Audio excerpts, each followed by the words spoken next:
Hi, my name's Adam. Welcome to the channel. Thanks for joining us today. Today we have a special guest and we also have a great topic. So GIS. A lot of you ask about GIS. How do I qualify? How many people do qualify? It's a very small percentage of people that qualify for GIS. But if you do, or if you can qualify, it might be worth your time. And that's what we're going to break down in this video. So I brought in Matthew from my office. So Matthew Dennis has been with our office for about a year now. He is a soon-to-be QAFP, a Qualified Associate Financial Planner. And that's kind of step one to get your CFP. So I mentored Matthew for a couple of years out at Trinity Western University through the mentorship program there, and very bright kid, and has been a great partnership alongside me, helping clients build out plans. And a lot of the plans that we build out, Matthew puts together, and the ones that he doesn't put together, he kind of has a good eye on. So I thought I'd bring him on today to share GIS. And we've had a couple clients the last few weeks that don't necessarily qualify for GIS because they don't have assets or income. They qualify for GIS because they've structured their accounts in a certain way so that when they hit the qualification age, they can actually apply for GIS, which is crazy. And I think there's no data out there on this, but my guess would be 50% of people that are collecting GIS have over $500,000 in savings in their bank account. That's my guess. It's a very intricate benefit to get. So Matthew will break that down in this video. Welcome him to this channel. We're excited to have him here. Hi everyone. As Adam mentioned, I'm Matthew. I'm excited to be on the show. I know I haven't been on here yet, but if you've been a client of ours, I'm sure you've talked to me in the past. Today I'm going to talk about the more elusive government benefit of guaranteed income supplement and how is it possible to take this and use it as part of your retirement. Is it wise to? And what are all those restrictions around this almost pesky government benefit, just because of how difficult it can be to achieve this and to actually achieve the full amount of this. So what exactly is GIS? Well, this is a government benefit available to anyone who's residing in Canada. They have to have been here for a certain amount of years prior to their retirement dates in order to qualify. Similar to OAS, you can only achieve this unless your income is below a certain threshold. This number is actually quite low, which I'm going to just step into in a moment here, but it is a quite low number compared to its OAS counterpart. One interesting thing about GIS is that it actually gets reviewed quarterly. So every 3 months, this is reviewed and just make sure that it's staying intact and keeping up with inflation. So it'll either go up with inflation. This amount will never decrease though as a result of deflation. So it actually acts the exact same way in the fact that OAS pays out on the fourth last day of the month for 2022, and GIS always pays out on the same day. So you have to be receiving OAS in order to be receiving a GIS supplement. And this will happen every single month except for December, which will pay out 4 days prior to Christmas. So the amount that you actually receive is based off of your net income was in the previous year. So if we're looking at trying to retain and achieve GIS for this coming 2022 tax season, we'll actually have to look at your 2021 net taxable income and see if that played into the factor and what that number actually was to see if you actually able to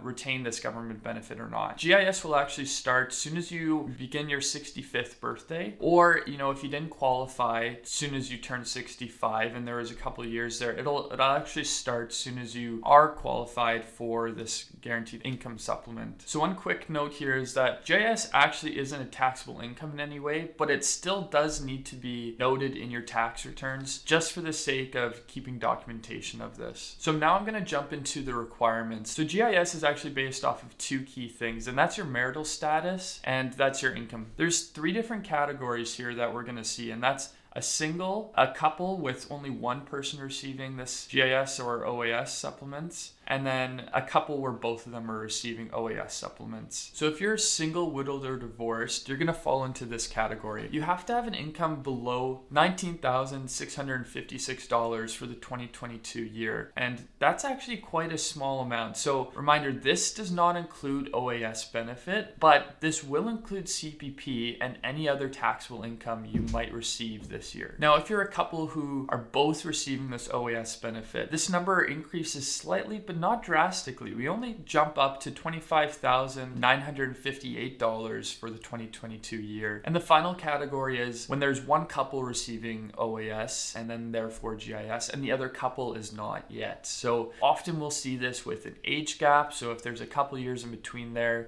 65 and then the other spouse is 63. In those cases, the couple receives receiving GIS or at that 65 age is going to be able to use what's called a GIS allowance to the other spouse. We're not going to go super in depth into that today, but we'll have other videos out in the near future. And those are all the key requirements in order to, achieve this GIS benefit from the government. And they are quite particular on what you can and can't be doing in order to receive this. That's why often we don't see a lot of people actually getting to this point where they're able to supplement this income, their income in retirement, through the use of this so-called guaranteed income supplement. So now I'm going to go into what exactly reduces these benefits, and it actually is kind of surprising the list that occurs. You have to remember that anything here counts as an income, really. So we're talking about CPP and QPP, how that will decrease the amount you can receive from GIS. Any pension income, either foreign or Canadian national pension income, any and every single dollar withdrawn from a registered retirement savings plan, your RRSP, will decrease your benefit. Another group of them are rental income. We've got dividends and capital gains income, investment income, including that interest income. We've got employment insurance benefits. The list goes on and on. So don't just think that, since you've entered retirement, you're starting to take OAS and your income's low, that you will be able to receive this guaranteed income supplement. You might want to get that checked out, because the odds are that you'll have some form of income that's gonna do a pretty big toll on the actual benefit received. One very important thing to note is that for every earned dollar you receive in the given year is gonna reduce your GIS benefit by 50 cents. So the benefit actually isn't ever massive. This is meant to supplement a retiree. Therefore, it's not a large pension. To actually receive the full amount of GIS, you're basically gonna have to live off of TFSAs and cash alone for that given year in order to qualify for the full amount. So now I'm gonna jump into a case study, and we're gonna compare two identical plans, except one of them is gonna use the GIS approach, and the second one is going to be following an approach that we like to use here in our office. So in these plans, the couples are 2 years apart. So we've got one couple at 62 and the other couple at 60 years old. This couple has amassed 1.2 million over their working career life, and now they're ready for retirement, and they're trying to look at their options to see, what is better. Should they just follow through with deregistering their assets, or should they try and qualify for this guaranteed income supplement? So you might think that 1.2 seems like a lot, but in reality, this is going to come out to about 90,000 in their go-go stage, 78,000 in their slow-go stage, and 66,000 in their no-go stage of life. Now that you have a good picture of what this client looks like, we're just going to jump right into it. Is GIS the smartest route, or are you going to go for a more normal route of deregistering those assets and living off those investments you've worked so hard to build up throughout your working career? So to start off, we're going to jump into a plan that it's the GIS approach, and this is going to be utilizing this guaranteed income supplement to benefit them in retirement. And I'm going to show you exactly what they need to achieve in order to do this. So we're going to jump into Robert here. Robert Brown is the husband to Jennifer. He's 62 years old and he is currently retired, has not started any government benefits, and plans to do so starting at 65. So if we look here, he's got his OAS starting at 65, and at that time we're able to receive some GIS in there as well. So I just want to show you what exactly he needed to do in order to receive this full benefit of GIS for the 2025 year. So if we look at his total tax, you can see that we had to completely wipe out his total tax and taxable income for the prior year. So how exactly did we do that? Well, in order to allow him to live off of non-taxable resources, we had to do two things here, and that is increase his TFSA as much as possible so he can live off of that during that period of life. But we also had to deregister a large amount of assets from his registered retirement savings plan, his RRSP, and pull that over to cash, because in cash we're able to live off that without having any tax occurring on a withdrawal. But we also had to pull out everything from his non-registered investment account. And you might wonder, why is that? Well, as I said before, anything that is interest gain or capital gain or dividend gain is going to affect that total taxable income as well, and that will play a factor into whether you can achieve the full amount of GIS or not. So as you can see here,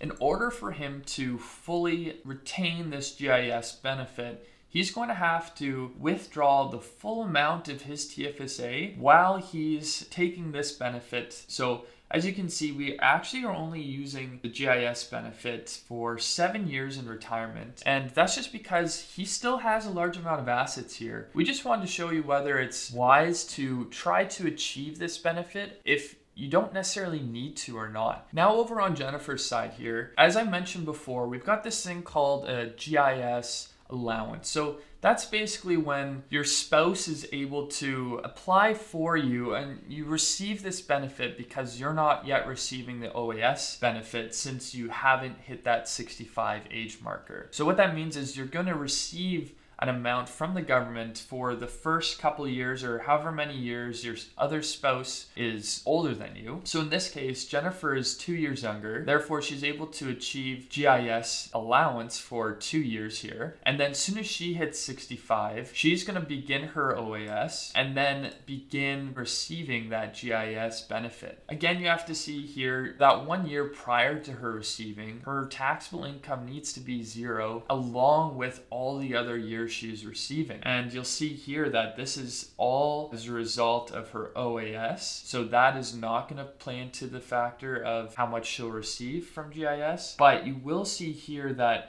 we've got this increase, and that's because we're looking at the previous year. So we're looking at 2031 here. She's receiving a benefit of just under $8,000, and that's going to be based off of the previous year. So we're actually starting to be able to withdraw funds from her other accounts the last year she's wanting to qualify for this guaranteed income supplement. Now that you have a good idea of what it looks like to kind of build out a plan in order to achieve this GIS, let's go look at another option where we're just going to be utilizing the assets that you've built up and we're going to be deregistering those in the most tax efficient manner, and how that actually compares to this other option of trying to receive the most from the government while still withdrawing your assets later in life. So let's go take a look at that. So as you can see here, we're utilizing our classic go-go, slow-go, no-go stages. Also in this plan, you'll see us delaying CPP until 70. We'll be receiving OAS at 65. And then we're going to be using our RSP meltdown strategy. And how that will impact the plan is actually quite drastic. So going into Robert's here, you'll see that we aren't focused on keeping his taxable income at 0 in any given year here. We want to level out that tax bill. So meaning we're going to be withdrawing from the very first year of his retirement, and we're not focused on building up a cash reserve or even maximizing his TFSAs or utilizing his TFSAs to decrease his taxable income. We're focused on keeping this tax rate as steady as possible, and we're keeping that total tax payable as flatlined as we can. And if we look at Jennifer's here, you'll see a very similar pattern, keeping that tax bill very flatlined. And again, you'll see that this effective tax rate stays very flat throughout retirement. Now to compare the two plans that I've just shown you. In the first plan, we looked at a GIS benefit and is that the best route to go? Well, in this plan, we're actually going to be able to attain $125,000 extra dollars from the government for retirement. But one thing we don't really take into account is how that plays into our total tax,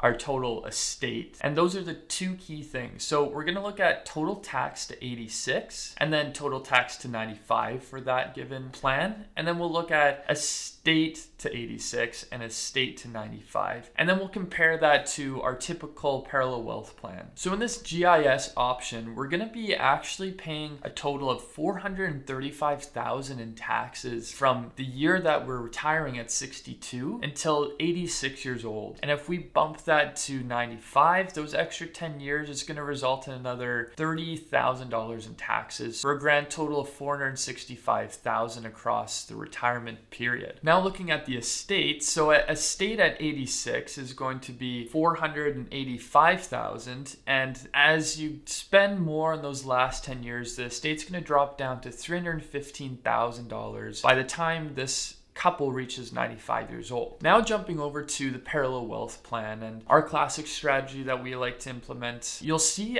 there's a large difference between tax paid, as well as you'll see a small difference in the estate balance as well. So total tax between 62 and 86 is going to be just $305,000, which is over $100,000 difference from the GIS option. And total tax for this couple is in the range of $335,000 in comparison to the $465,000 we saw with the other plan option. Now you may wonder, since we're drawing down the estate faster earlier on, how does this impact the plan? Well, actually in this parallel wealth plan, you'll see an increase of the estate to $500,000 till 86, and then it's down to $340,000 at age 95. So these are both just slightly more than the GIS plans, but there is a real benefit to this just for fluidity and seeing that we're just withdrawing your assets at a steady rate rather than a GIS plan. Now you may be able to tell that I'm a little bit biased towards not going the GIS route, but as you can see, the results are actually not that far off between the two types of plans. It's either you're paying $125,000 more in taxes, or you're receiving an extra $125,000 from the government in benefits. So really that kind of just wipes itself out right there. Overall, this is kind of just two strategies that you could implement into building out your retirement and to consider when moving into that next stage of life. So this is a decision you'll have to make, and some people find that it's easier for them to draw down their assets slower and receive the GIS benefit, whereas we like to implement a different strategy more focused on utilizing what you've worked so hard to achieve and using what you've built to really fund that retirement and also fund the next generation by building up that estate later on in life. So Matthew, thanks so much for joining us, and thank you for watching this video. If you're still watching, I know it's a bit longer than the usual video, but GIS, there's a lot to cover in the scenarios there. So thank you so much for joining us in this video. We'll see you in the next one.